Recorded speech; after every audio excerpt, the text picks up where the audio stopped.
Alors, le bloc-notes de Télématin continue. Marie-Dominique, depuis Perrin, depuis quelques jours, nous fait découvrir des destinations incroyables. Hier, nous étions dans la presqu'île de Crozon. Et là, on va dans l'est de la France, on va dans les Vosges. On va dans les forêts, là. Dans les forêts. Voilà. Vous savez que les Vosges, c'est l'un des départements les plus boisés de France. Un fantastique territoire de randonnée dans une montagne pas si haute. Donc, c'est assez facile d'aller randonner là. C'est surtout magnifique. Alors, voler comme un oiseau, se prendre pour Tarzan, tout le monde en a rêvé. Eh bien, 2 enfants de la Bresse c'est la plus grande station de ski de ce côté-là l'hiver, ont imaginé réaliser leur rêve. Alors c'est parti, la maison de leur grand-mère, qui était une immense maison, ils ont installé un gîte pour 42 personnes, donc on pouvait vraiment s'amuser. Et pour leurs hôtes, ils ont commencé à créer des petites activités, genre tyrolienne, un peu de parapente et tout ça. Et cette année, ils fêtent leurs 30 ans. Et en 30 ans, ils se sont offerts les plus belles attractions, dont une unique en Europe. Alors, pour ces 30 ans, Bolder s'est aussi installé dans des cabanes, des maisons de hobbits. Enfin, c'est tout un concept. Donc ça s'appelle Bolder. Unique en France. Voilà, ils fêtent leurs 30 ans cette année. Et franchement, chlorophylle et sensations garanties. Au cœur des Vosges, vous allez voir.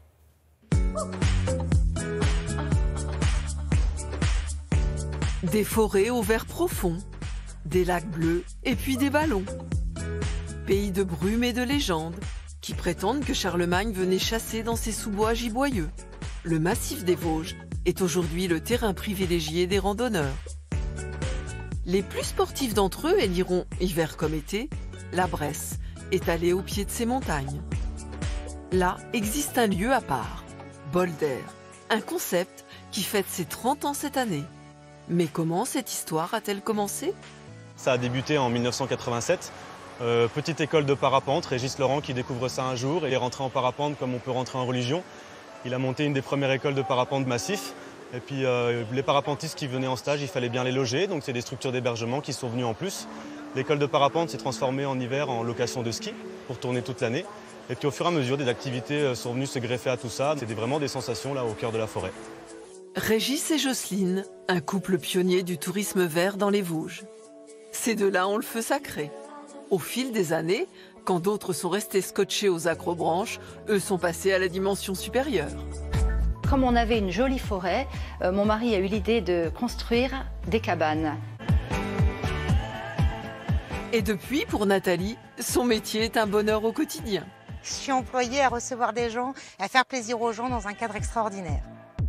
Toutes les personnes en fait qui travaillent le bois sur la Bresse ont participé à l'élaboration des cabanes. Et c'est notre patronne qui en a décidé chaque thème, chaque décoration. On a 13 cabanes. On a les cabanes d'exception qui ont toutes soit un sauna, soit un bain finlandais, soit la maison du Hobbit qui a été posée contre la roche.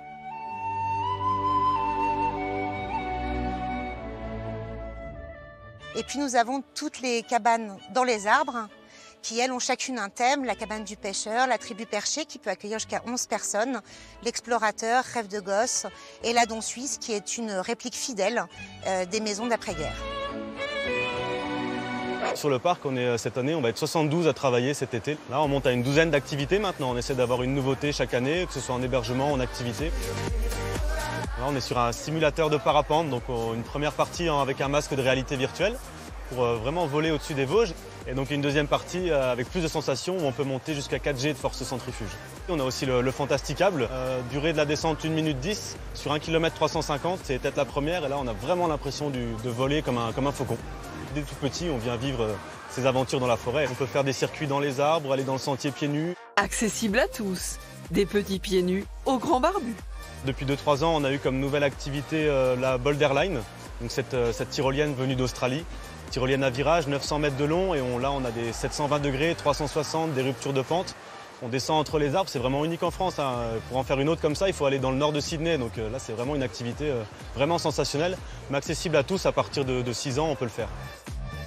Ici, il y a 30 ans, il y avait rien, si ce n'est la forêt qui est derrière nous. Et puis au fur et à mesure des années, on a fait grandir et évoluer nos activités tout en gardant la forêt qui nous fait vivre, hein, donc on en prend soin. Voilà, ça c'est à la Bresse. Ah oui. Et cette attraction qu'on vient de voir, il n'y en a qu'une seule au monde. Ah oui, oui, En non, il y en a Australie. une en Australie, voilà. Et c'est absolument incroyable parce qu'on peut y aller en famille. Vous voyez les tout petits pieds nus, ils apprennent à marcher sur un pont de singe. Et puis, surtout, c'est presque collectivement tout un village, les artisans de toute une région qui ont participé, élaboré ces choses imaginées par 2 enfants du pays. Voilà. Il n'y a pas que les centres, parcs bien d'accord. d'attractions à consonance américaine en France. Et on conclura Ça, par... c'est du pur Made in France. Il est prudent de réserver. Il Voilà. est prudent de réserver.